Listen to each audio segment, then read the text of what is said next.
And good morning and welcome to Your Vote Counts. Senator Kirt, Representative Preiffer. Good to have you both in this week.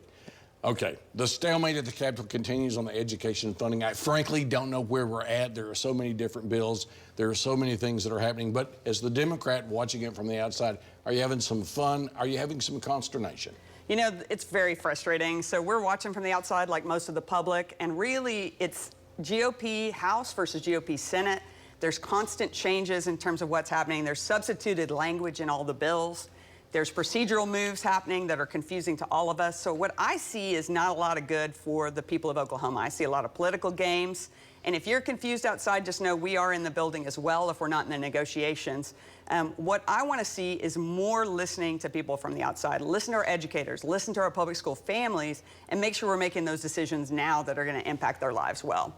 So much going on. It's sort of like when they say in football, you've outkicked the coverage. I mean, the media's having a hard time keeping up with this because there's so much happening. John, you're in the House and the leader in Republican caucus.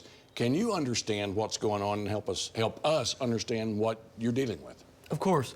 What we're seeing is trying to figure out the best way to spend the money into public education. And that's really where the disagreement is between the House and the Senate. We're looking to put somewhere between $500 and $600 million back into public education, bringing our total education budget up in the neighborhood of $3.7, $3.8 billion. What we're having some disagreements on is how the best way to send that money out into the classrooms is.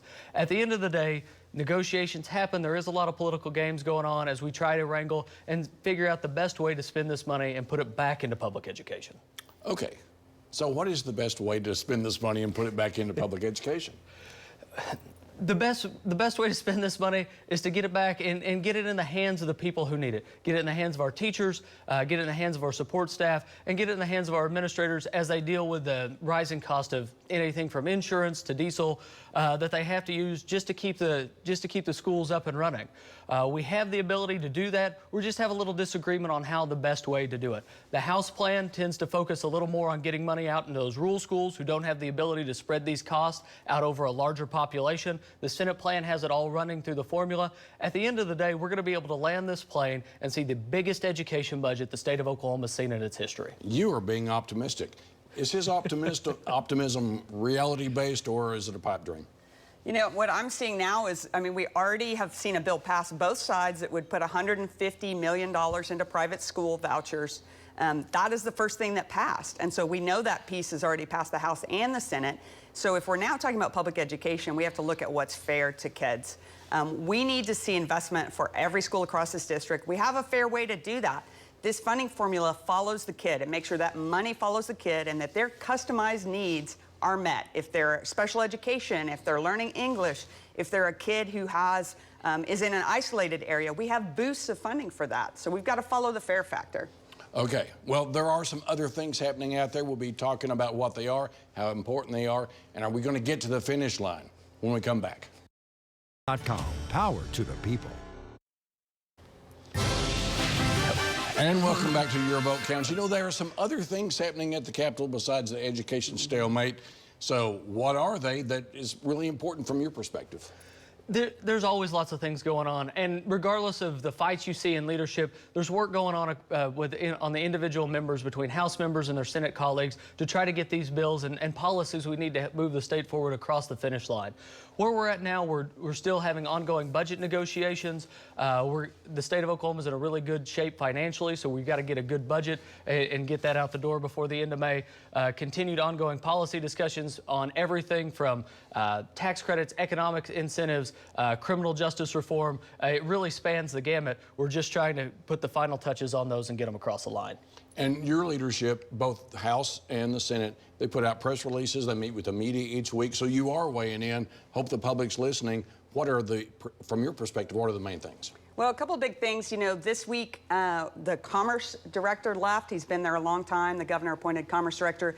We've seen several big companies not choose to come to Oklahoma. And so are we really looking at what needs to happen to make sure we're attracting those businesses? I think that's an important conversation. And then one of the areas we've made a lot of progress in this year is mental health. We have some great legislation coming through that will try to improve coverage for mental health and make sure that we're building up that workforce. We don't have enough mental health providers across the state who can help people get access quickly for preventative care. Okay, so those are important issues, and the end of May looms. It's the month of May, which, you know, you guys are working through the deadlines, dodging wall clouds, all those things happen in May. My question is, will we have an orderly end? Do you foresee that, Senator?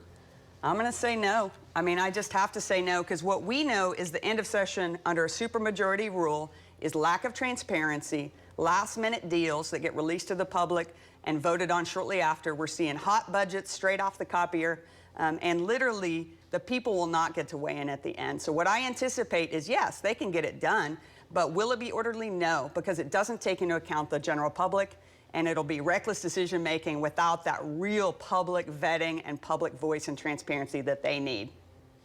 Well, that was uplifting. And so I have to say to you, Mr. Leader, over on the House side, I guess orderly depends on what your definition of orderly is, right? But do you foresee us getting that budget across the line before sine die?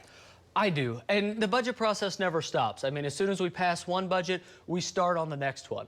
We start having full budget hearings starting in the first part of February, continuing all year. Our budget subcommittee chairs, at least on the House side, continue to work with all of their committee members to figure out what needs to happen inside those individual subcommittees to build out the whole budget. There is always some last-minute deals being made, but it's nothing that hasn't been talked about for at least 4 months. We're gonna get there. We're gonna hit the deadline because we have to, and it's our jobs.